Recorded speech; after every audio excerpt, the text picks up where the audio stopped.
Efendim programımız kaldığı yerden devam ediyor. Şimdi İbrahim Bey ile birlikteyiz. Bitkiler dünyasını konuşacağız. Hoş geldiniz İbrahim Bey. Hoş bulduk. Nasılsınız? Hamdolsun. Siz nasılsınız? Ben de iyiyim efendim. Teşekkür ederim. Yine çok değişik bitkiler görüyorum burada. Bir sürü bitki getirmişsiniz. Ginkgo, biberiye, ginseng, çoban çökerten, altın başak, at kuyruğu otu, şahdere, çoban çantası, sarı kantaron, hayıt tohumu, sinirli ot, at kestanesi, alıç görüyorum. Evet. Bir sürü bitkiler. Burada da yine değişik bitkilerimiz var. Biz dün nerede kalmıştık? Alıç'ta kalmıştık. Alıç'ta Programımızda süremiz yetmemişti. Alıç'tan bir bahsedelim, bir toparlayalım. Nelere iyi geliyor? Hangi hastalıklara şifa kaynağı oluyor? Onu konuşalım şimdi. Evet. Alıcın dünyada 900 tür çeşidi var yani. 900 çeşit alıç var. 900 çeşit. 900.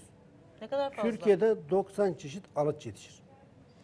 Bunlardan sadece ikisi tıbbi maksatla kullanılır. İlaç yapımında kullanılır. Diğer 88 türü kullanılmaz. Çünkü birleşimindeki etken madde oranı çok çok azdır veya yeterli değildir. Bu nedenle dağlarda yetişen alıçlar meyvesi yenir. Bu bizim kullanmış olduğumuz alıcın meyvesi yenmez. Çünkü içi çekirdek doludur. Çok küçüktür. Yaprakları loplu ve kertikli diye ikiye ayrılır. Bu iki şifalı alıcın. Bununla ilgili Almanya başta olmak üzere dünyanın birçok ülkesinde yüzlerce klinik araştırması yapılmıştır. Yapılan klinik araştırmalarında kalp rahatsızlıklarında çok geç kalınmadıksa, mesela kalbi artık bazı dokuları ölmemişse, kalp rahatsızları 4 sınıfa ayrılır. Yani ağırlığına göre 4 devredir. Birinci, ikinci devredeki kalp rahatsızları problemsiz 3 ay, 4 ayda iyileşir. Hiç problemsiz. Hatta koroner kalp yetmezliğinden dolayı mesela kalbi besleyen bir insanın kalbi yumruğu kadardır. Bu kalbi besleyen 3 ana damar var. Burana koroner denir. Yani taç yaprak, taş damar. Bunlarda takılmışsa, kişiye anjiyo yapılması veya stent takılması gerekiyorsa, anjiyo yapılmadan, stent takılmadan 3-4 ay içerisinde kişi iyileşmesi mümkündür. Bununla ilgili çok çiçeği şu şekilde. Alıcın yaprak ve çiçeği kullanılır. Meyvesi kullanılmaz. Çünkü meyvesindeki etken madde çok çok az. Birçok klinik araştırması yapılmış bilim adamları tarafından. Mesela burada 940 kardiyolog, yani kalp damar rahatsızları uzmanı, kardiyolog, Evet. 3664 kalp damar rahatsızlığı olan, koroner kalp yetmezliği vesaire hastayı tedavi etmişler. Belgelenmiş. Ve kimyasal ilaçlarla karşılaştırıldığında kimyasal ilaçlardan daha etkili olduğu belgelenmiştir. Hem kimyasal ilaçlardan daha etkili hem de yan tesiri yok. Kimyasal ilaçların yan tesirini sayacak olursak bitmez. Saymakla bitmez. Doğru. çünkü Yan etkiler oldukça fazla. Karaciğere zarar verir, böbreklere zarar verir. Lenf sistemine depolanıyor, vücuttan atılamıyor. Sinir sistemine depolanıyor, beyne depolanıyor. Alınan kimyasal ilaçlar vücuttan atılamıyor. Buna kumulir denir. Yani yoğunlaşarak depolanır. Herhangi bir rahatsızlık geçirdiğinde kişi bağışıklık sistemini çökerttiği için kolay kolay kişi toparlanamaz. Bu nedenle kimyasal ilaç kullanmaya gerek yok. Burada bitkisel, doğal, hiçbir yan etkisi olmayan çok özel, çok güzel formüller geliştirdik. Nedir bu? Alıç Forte, çok özel bir formül. Birleşiminde alıç, yaprak ve çiçeğinin ekstraktı. %50 yaprağının ekstraktı, %50 çiçek ekstraktı olması gerekir. %50, %50. Yani o da bir oran, yani dengesizlik olmaz. Yine başka bitkiler de var mı içinde ki siz hani 19 bitkinin Tabii. ekstraktından bahsediyorsunuz. Sadece Bu da mı alıç aynı değil, 19? tabii. Şöyle, alıç damarların iç yüzeyindeki plakları çözdü. Plaklar kanda dolaşmaya başladı. Beyne zarar verebilir, kalbe zarar verebilir, diğer organlara zarar verebilir. Bu plakları, pıhtı parçacıklarını küçültecek bir bitki gerekir. Zararsız hale getirecek. Hemen böbrekler tarafından süzülerek dışarı atılmasını sağlayacak bir bitki ekstraktı gerekir. Yani Rastgele bu iş olmaz. Çünkü mesela bazıları mesela ginseng, panax'tan damar açıcı diye ürünler üretiyorlar. İşi bilmedikleri için kimyasal madde de katıyorlar içine. Evet, damarların iç yüzündeki plakları çözüyor ama çözülen plak, pıhtı parçacıkları, cerrah, cüruf her neyse nereye gidiyor? Beyne, kalbe, oraya buraya iç kanamalara sebep olabiliyor. Beyin kanamasına, kalp krizine sebep olabiliyor. Şikayetvar.com, şikayetvar.com.tr gibi sitelere bakılırsa ölüm vakaları bile var. Yani annesi, babası, ebesi, dedesi, ninesi ölen insanlar var.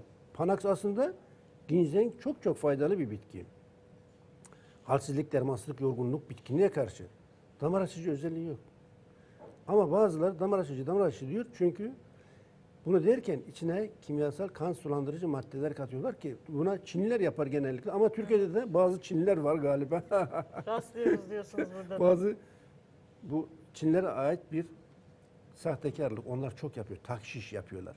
İnsanları kandırıyorlar.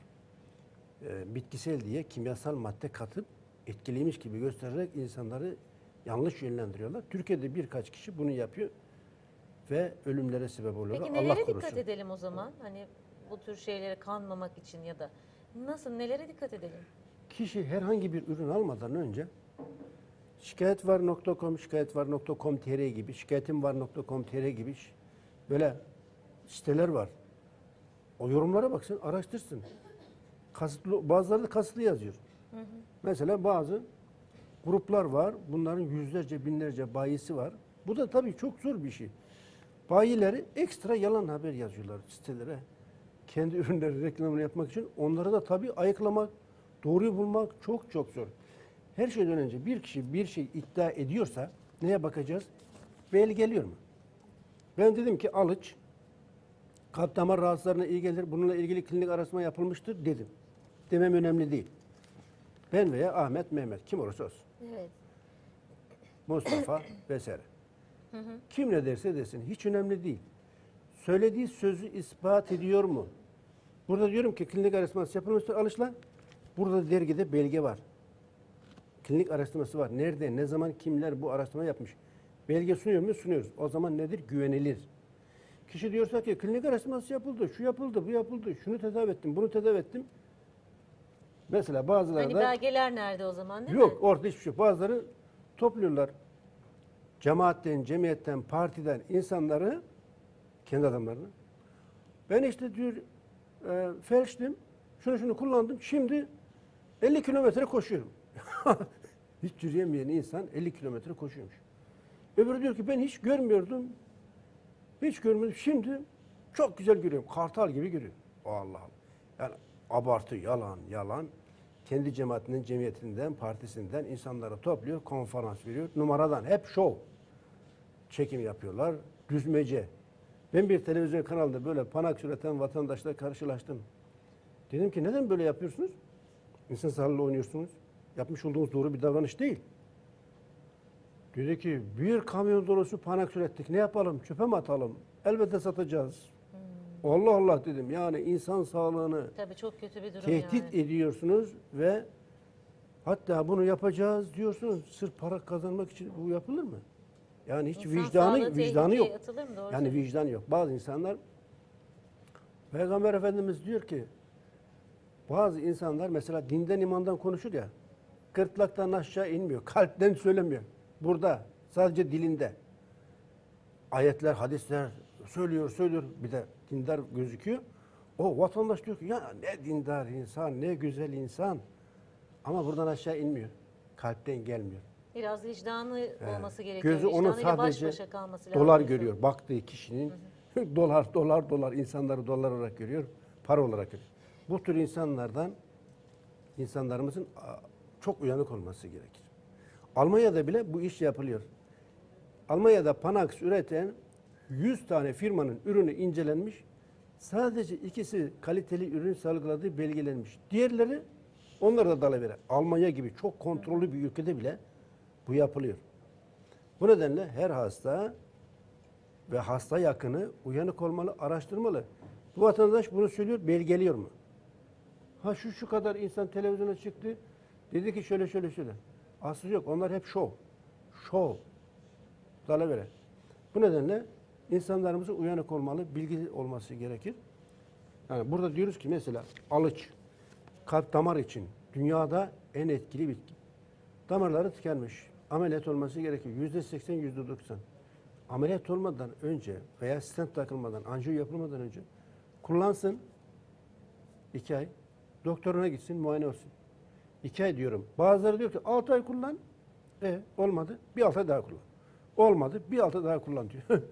Yani insanlığı yani kullanıyorlar. Suistimal ediliyor Suistimal yani. ediyorlar. Kötü bir şey. Bir ürün, bitkisel bir ürün 2 ayda etki yapmıyorsa gerek yok onu kullanmaya. Bitkisel ve at çöpe. Ha, dün vatandaş biri geldi diyor ki ya nereden bileceğiz? Ya 9-10 çeşit piyasada üretilen kapsülleri çıkardım, koydum masanın üstüne. Al eline ez bakayım. Ezdi. Ne görüyorsun? Çöp. Yani bitki ekstraktından damladrajı yapılır. Alıcın birleşimindeki etken madde, flavonitler, flavonit glikozitler, prosyanitler, kateşinler, etken maddeler ortalama %8, %9 toplamı, mineraller vesaire hepsi içerisinde. Siz bunun alıcı değirmende öğütür, ot haline getirir. Bundan kapsül, damla, draje yaparsanız etkisi çok az olur. Böyle bundan hap yapılmaz ki. O Yani zaman yeterli çayını fayda yap. sağlanmaz Çayını diyorsunuz. iç. Çayını vatandaşa niye hap şeklinde satıyorsun ki? Ot şeklinde sat. Çayını iç, çayını sat. Hap diye satamazsın. Otu öğüterekten vatandaşa damla draje diye satıyor. Dolandırıcılık bu. Yani insanları kandırma. Yanlış bir şey. O zaman şunu mu söyleyebiliyoruz? Yani ekstrakt olacak ama bu ekstraktın da oranları farklı olabilir. Oranlarını bilmek gerekiyor ve yani oluşum aşaması çok önemli. Ekstraktı Uzman özel. kişilerin oluşturması ve Türkiye'de oluşum aşaması ekstrak önemli. firması bile 1-2 tane. Yani bu ekstraklar, bitki ekstrakları Avrupa'dan veya Çin'den geliyor.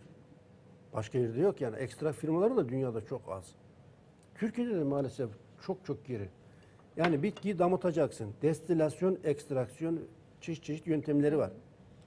Bitkinin birleşimindeki etkin maddeyi alıp damladıraca kapsül yapımında kullanacaksın. O zaman etkisi %100'dür. Otunu öğüterekten damladıraca kapsül yaparsanız nedir etkisi? Sıfıra yakın. Buradan söyleyelim efendim. Şimdi İbrahim Bey, ben burada bir mis gibi kokan bir kekik görüyorum. Evet. Kekiği şimdi neden getirdiniz? Neyi konuşacağız şimdi? Hangi hastalıklara tedavi olacak, şifa kaynağı olacak? Nedir? Bir onu Bronşit, konuşalım. öksürük, astım gibi nefes yolları rahatsızlarına karşı ayrıca mide bağırsaklar da içinde etkili. Fakat esas etki alanı öksürük, kuru öksürük, tahrişli öksürük, bronşit, akut bronşit, astıma karşı dünyada en etkili bitkidir. Türkiye'de 52 çeşit kekik yetişir. Toros kekiği, ak kekik, beyaz kekik, lila kekik, Dağ kekiği derler. dağ kekik, çeşit. Fakat bunlar içerisinde en etkili olanı bu bahçe kekiği dediğimiz Thymus vulgaris latincesi. Bahçe kekiği. Bahçe kekiği bu en etkili. Neden en etkili? Çünkü bunun birleşimindeki tümol denen etken madde eterik yağdaki çok yüksek oranda. Diğerlerinden çok farklı. Mükemmel bir şey. Bununla ilgili Almanya başta olmak üzere birçok ülkede klinik araştırması yapılmıştır. Burada 7783 akut bronşiti olan hasta üzerinde tedavi denemeleri yapılmış. Oldukça da fazla zaten. 7000 7783 kişi arasında. 7783 akut bronşiti olan hasta. Bunlar 2 gruba ayrılmış. Bir gruba kekik sinirlot ekstraktı veya kekik çuha ekstraktı veya kekik duvar sarmaşı ekstraktından oluşan hap damlatıcı verilmiş. Diğer gruba ise kimyasal. Kimyasal ilaçlardan daha etkili olduğu, daha kısa sürede bronşiti tedavi ettiği belgelenmiştir. Artı yan tesiri olmaması da faydası yani.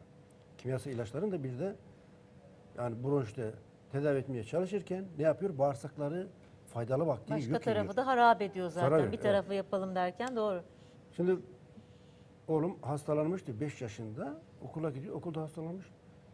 Dediler ki çocuğunuz çok ağır hastalandı. Gelin çocuğunuzu doktora götürün. Gittik. Şamil Bey'i Okuldan aldık. Aa çocuk titriyor. Baş ağrıyor, karnı ağrıyor. Uyuşmuş böyle. Üşütmüş. Çok ağır üşütmüş. Dondurma yemiş. Tamam dedik. Eve getirdim. Ben ona yarım çay bardağı suya 4-5 damla kekik yağı. Ama hakiki bu.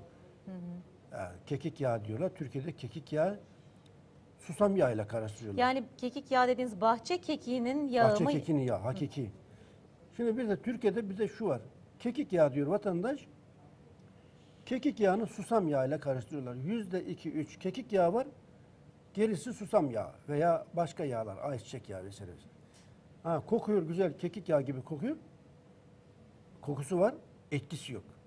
Böyle dalavere yapan da var. Allah korusun. Bilmediğimiz için de tabii ne sunuyorlarsa Evet. önümüze onu alıyoruz. Alıyor vatandaş kullanıyor. Etkisi oluyor. Ya kekik yağı aldım kullandım da etkisini görmedim. Yok ki içinde yok. Bazıları da kekik suyu diye Oreganum suriacum denen bir bitki var. Güve otu.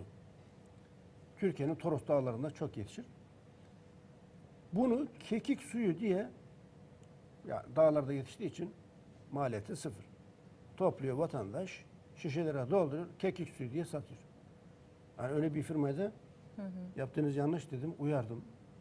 Hakkınızda şikayetçi olurum dedim. Kaldırdılar üretimden. İyi yapmışsınız, doğru. Dalavere yapıyor yani kekik samimi bul. İnsan sağlığı Bu- çünkü bu önemli olan. Onu da riske Ben- atmayalım.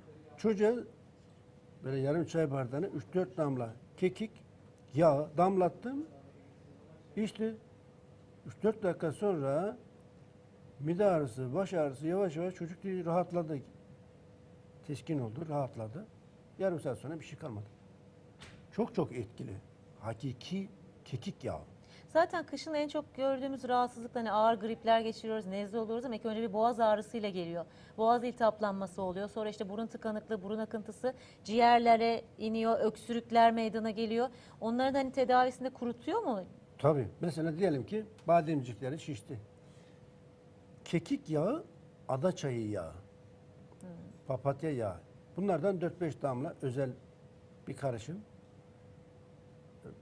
Yani yarım çay bardağı suyla içtiği zaman kişi ve gargara yaparsa kısa sürede bademcikleri temizler, aratır. Bir daha biz onun altını Enfeksiyonu- çizelim özellikle. Bir daha tekrarlayalım.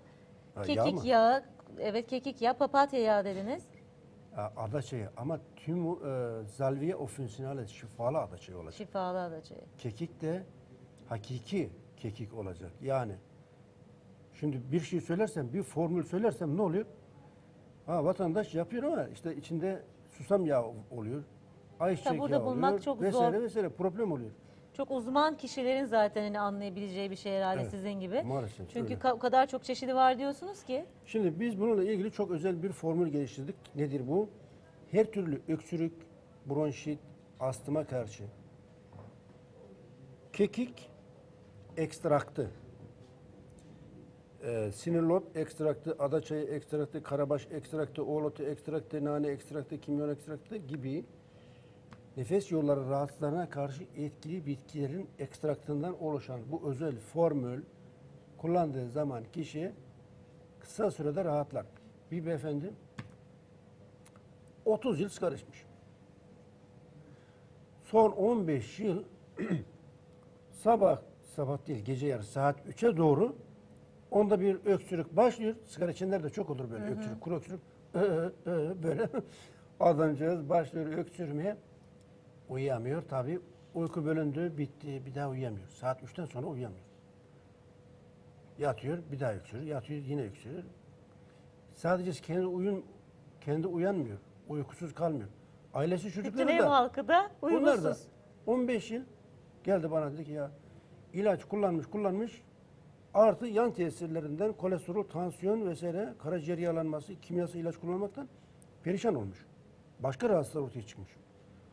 Hiç problem değil dedim. Kullanacaksın. Bakacağız, göreceğiz. Nedir? İksir jel, kekik forte, sinirlot forte. Peki ne kadar süre içinde etkisini gösteriyor? 15 gün sonra geldi dedi ki artık öksürmüyor. Bırakayım mı? Ya dedim ne kadar sabırsız insanlar. 15 yıl çekmiş rahatsızlığı. Deseydiniz ki siz 15 diğerini günde- bırak. 15 günde iyileşmiş. Dedim acele etme. Çünkü bağırsaklar temizlenecek, akciğer temizlenecek, Vücut arınması lazım. Detoks zehirlemiş kişi kendini yavaş yavaş iyileşeceksin. Birdenbire iyileşemezsin ki. 15 yıllık bir geçmiş olan bir hastalık. Peki dedi. Birkaç hafta daha kullandı, bıraktı. Bağcılar'da bir aileyi ziyarete gitmiştim. 3 tane kızı var. Biri 10 yaşlarında, biri 7-8 yaşlarında, bir tanesi de çok küçük. Şimdi büyük kızları astım nöbeti geldiği zaman mosmor oluyor, çocuk nefes alamıyor. Hastaneye götürmezlerse tamam, ölüm kalım, çok kötü. Sürekli yanında spreyler taşıyor vesaire. Olmazsa sprey diyelim ki aniden O oldu ya. korku da yani yeter Unuttum. zaten değil mi? Tekrar bir krize girecek diye hastaneye mi taşınacak diye. O korku Tabii, da tabii. zaten devamlı evde psikolojisini çocuğun bozmuştur kişinin. çantasında veya evde çeşit çeşit ilaçlar hazır. Ne Ya. önerdiniz? Ne dedi? Ne yapacağız dediler. Dedim ki iksir kullansın. Bu iksir özel bir formül. Evet. Limon suyu, sirke, sarımsak, zencefil, zerdeçal, kurkuma, malonga, altın başak otu, zeytin yaprağı, kakule, ada çayı, kekik de içer. Her şey var içinde. Bütün Elhamdülillah. şifalı bitkiler var. Ne kadar? Günde 5 defa 2 tatlı kaşığı. 3 hafta sonra tekrar ziyarete gittim. Ne oldu? Vallahi hiçbir şey yok. Hiç de ilaç kullanmıyoruz dediler. Hiç ilaç kullanmıyoruz, hiçbir şey de kalmadı. Tamamen geçti. Tüm Onların aile ne kadar sevinmiştir. bir de küçük çocukları var. Yani böyle örümcek gibi çocukların dolaşsın diye bir şey oyun içine koyuyorlar. Evet. Geçsin, öğrensin yani yürümeyi öğrensin diye. 1,5 yaşında hala yürüyemiyor. Çocuk böyle yaşlı nineler gibi bakıyor. Dedim ki bu ne biçim çocuk, bebek? Hiç yürümüyor, hiç hareket etmiyor, hiç. Benim bildiğim yani bu yaşta 1,5 yaşında bir bebek hareketli olur. Durmaz hiç yerinde. Bu çocuk niye böyle? Vallahi biz de bilmiyoruz. Hastalanınca antibiyotik veriyoruz, hastalanınca antibiyotik veriyoruz. Kötü mü yapıyoruz diyor. Kötü yapıyorsun tabii.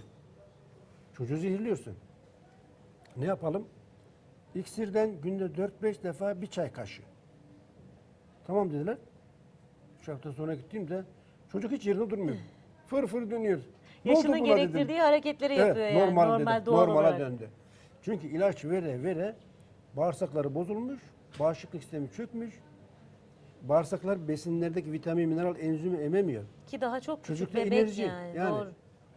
O yaşta çocuğu zehirlersen ne olur? Bizim sekreter hanımın annesi de astım rahatsızlığı. Sürekli sprey taşıyor yanında. İksir gönderdim ben ona. Ya bu sarımsaklı ben bunu kullanamayacağım. Camiye gidiyor. Kur'an kursuna gidiyor. İşte camide de olmuyor. Başka bir şey yok mu dedi. Var dedik. Ona da siz de bunu deneyin dedik. Bu da aloe vera jel. Ballı, şurup. Bunu deneyin. O diğeri iksirden, bu da aloe vera jelden kullandı. Rahatladı. Yıllardır çeşit çeşit haplar, spreyler kullanan bayan astımdan dolayı şimdi ilaç kullanmıyor. Aloe Çok vera güzel. jelin içinde neler var? Sadece aloe vera yok herhalde. 19 çeşit bitki var. Yine aynı 19 şekilde. çeşit Tabii. bitki. Mesela kimyon var. Kimyon bağırsaklardaki mantar ve bakterilerin üretmiş olduğu zehirli gazları, zehirli alkolleri emer. Sünger gibi emer. Toksik madde emici özelliğe sahip. Kimyon. Veya laden gülü var. Laden gülü midedeki bakteri, gastriti, ülsere sebep olan Helicobacter pylori'yi yok eder. Antiviral, antibakteriyel özelliklere. Sinirli ot var. Mantarlara karşı. Yani sinirli otun da birçok fonksiyonu var. Yani her türlü öksürük, kuru öksürük, bronşit, astım gibi rahatsızlıklar tedavi edilebilir. Çok basit, çok kolay. Astım nöbeti geçiren kişi neden astım nöbeti geçiriyor? Şimdi balgam atmak istiyor, atamıyor. Neden? Çünkü balgam akciğerin alt kısmına düşüyor. Normal olarak bir insanın akciğeri 400 metrekare. Küçük küçük hava kesecikleri var. Alveolon denen. Bu hava kesecikleri açtığınızda ütüleyerek açalım. 400 metrekare alan kaplar. Yani çok büyük, Evet, çok muazzam bir şey. oldukça fazla. Bu hava kesecikleri oksijen alır, karbondioksit verir. O gaz değişimi. Oksijen alır, karbondioksit verir. Şimdi bronşlarda alt kısımlarda herhangi bir nedenle balgam oluşursa, işte üşütme, grip, nezleden vesaire tedavi edilmezse balgam öksürdüğü zaman diyelim ki akciğerin orta kısmına geldi. Burada bronşların iç yüzeyinde silarselin denilen tüysü hücreler var. Bunlar balgamı tutar, bırakmaz. 2 defa öksürüğünde balgamı atar, problem olmaz.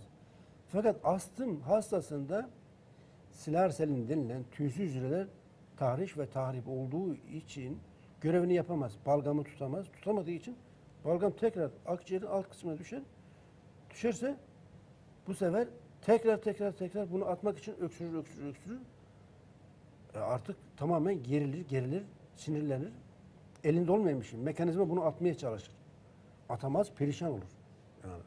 O muhakkak o balgamın ama söktürülmesi gerekiyor. Yani Evet. dışarı çıkması lazım. Kritik bir durum ortaya çıkar. Yani böyle